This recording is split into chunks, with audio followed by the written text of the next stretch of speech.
Magandang araw mga kaibigan. Bigyan natin ng reaction, opinion itong post ni Dare to Us. Tungkol ito kay Miss Regina Lay, o Lay, L-A-Y, news anchor ng One News, o I think TV5 ito. Nako, kikita dito na parang pinag-iinitan niya si Attorney Levi Baligod, yung abogado ng 18 Marines. Grabe, oh. Oh, sabi niya, Miss Regina Lay, bakit parang mainit ulo ninyo? Tinatanong ni itong news anchor, anong motivation ni Attorney Baligod? Bakit na-involve siya sa 18 Marines? Nako, ang ganda ng sagot ni Attorney Levi Baligod. Oh. Basahin ko lang muna, then pakinggan natin. Attorney Levi Baligod, you ask about my motivation? Nakita ko kung paano trinato si Gutesa. At meron akong obligasyon na tumulong para malaman natin ang katotohanan. You ask about my motivation? That is my motive. Gusto kong makaambag sa paghanap ng katarungan. I don't know, ang isip nitong mga tao nito parang may ibang masamang motive si Attorney Baligod. Si Senator Lacson, although opinion lang niya ito, sabi niya, parang it's a part of destabilization. Wow naman! Puros kayo destabilization. Praning na talaga kayo. Pakinggan natin nakakainis itong mga mainstream media host o anchor ng mga ito. It sounds like a lot of this information that you're holding on to is second-hand and third-hand in some cases. Yun. Second-hand, third-hand information. Ano daw fake news daw itong inilabas ng mga Marines. Ex-Marines. So, to be exact, yung grupo ng yung 18, 14 ang ex-Marines, 2 ang Army, 2 ang civilian. Yun po ang composition nila. So ito ang pinapalabas nila na misinformation daw ang mga affidavit ng mga Marines. Kaya ito ang tinatanong dito. Can I just ask what is your motivation here? Because all of a sudden, you hold this press conference alleging serious wrongdoing. We've yet to see some evidence. And I'm also just wondering, what is your... We've yet to see some evidence. Bulag ba kayo? Klaro, mga picture, may mga video pa. Ano pang hanapin yung evidence? Kung gusto nyo pang malaman kung nagsisinungaling o ano itong mga ex-Marines, patawag sa isang investigasyon, i-cross-examine sila, that's the next step sana. Kaya lang parang walang mangyaring ganun.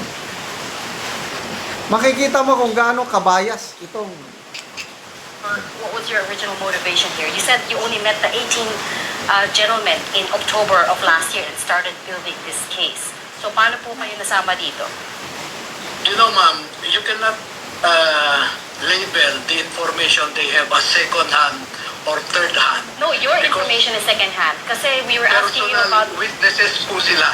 Yes, no? but they only told you. Wala ka naman talaga doon, right? That's the definition of second. Wala talaga itong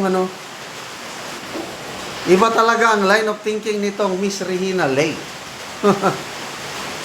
Siyempre, abogado siya. Na-interview niya ang 18, isinulat sa sworn affidavit. Kaya nung press conference, kung ano ang nakasulat sa sworn affidavit, yun ang sinamarize ni Attorney Baligod, yun ang sinasabi niya. Kasi hindi naman sila magsalita isa-isa.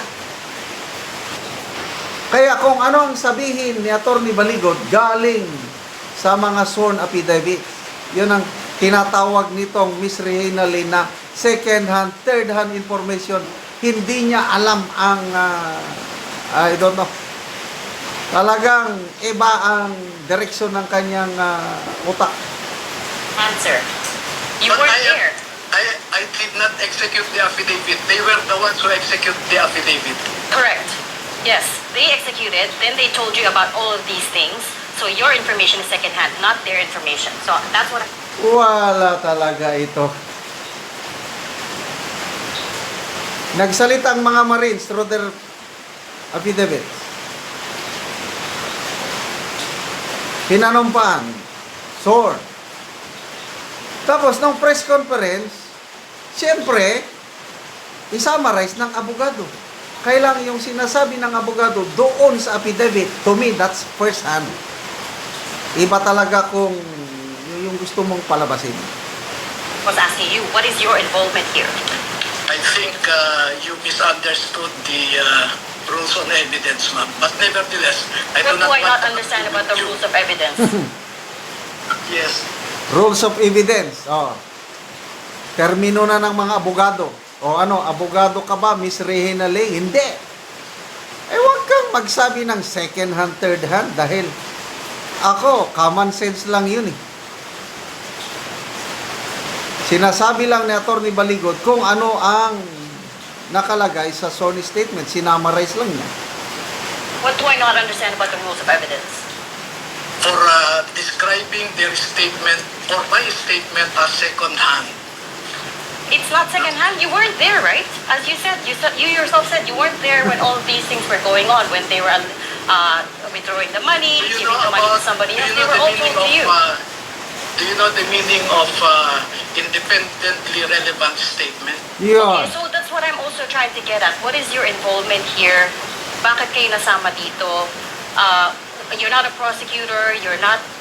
Are you a lawyer for some of these Marines?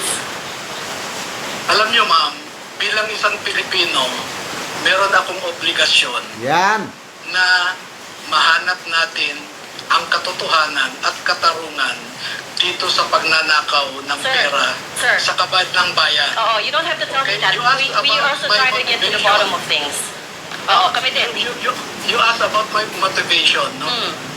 Alam niyo po, noong 2013, ang advocacy ko ay anti-corruption at ako ang nag-expose sa PDAP scam. And Ben Harluy was one of my witnesses.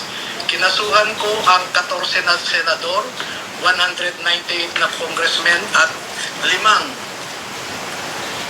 limang cabinet secretaries. Okay, yeah. Pangalawa, yung mga pagkaabuso ni Tevez sa Negros. Halos 1 taon po akong pabalik-balik sa Negros kasi walang matakbuhan ang mga biktima ng patayan doon. Ngayon po, nakita ko kung paano trinato si Gutesa. At meron akong obligasyon na tumulong para malaman natin ang katotohanan. You ask about my motive? That is my motive.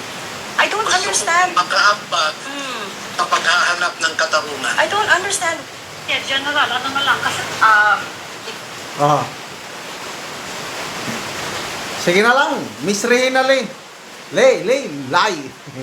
Ituloy mo lang yung ganyang nagmamasid ang taong bayan. Hindi nyo maitago ang katotohanan, lalabas at lalabas yan. Salamat mga kaibigan sa inyong pagsubaybay sa ating channel. Nakakatulong kayo ng malaki sa tribong Talandig ng Bukidnon dahil ang sweldo natin sa channel na ito is pantulong sa tribo ng Talandig ng Bukidnon. Namimigay tayo ng libreng yero at pako para makapagpatayo sila ng mas maayos na tirahan. Panoorin nyo ang video na ito. Karon mag-atop na gyud sa balay ni Ante. So lipay kayo ang nagtabang sa iyaha na makabalay na si Ante. Okay, balo si Ante, gitabangan ra siya.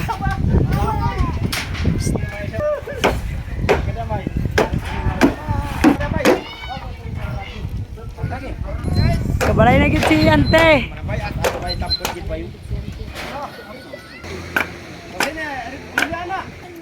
sandayungan nyo dati.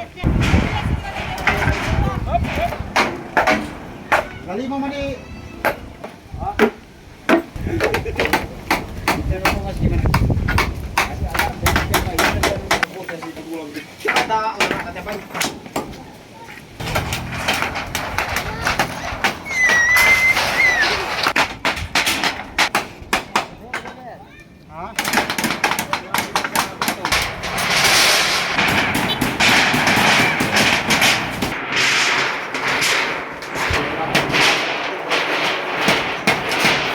nga man, ikot man daw pa.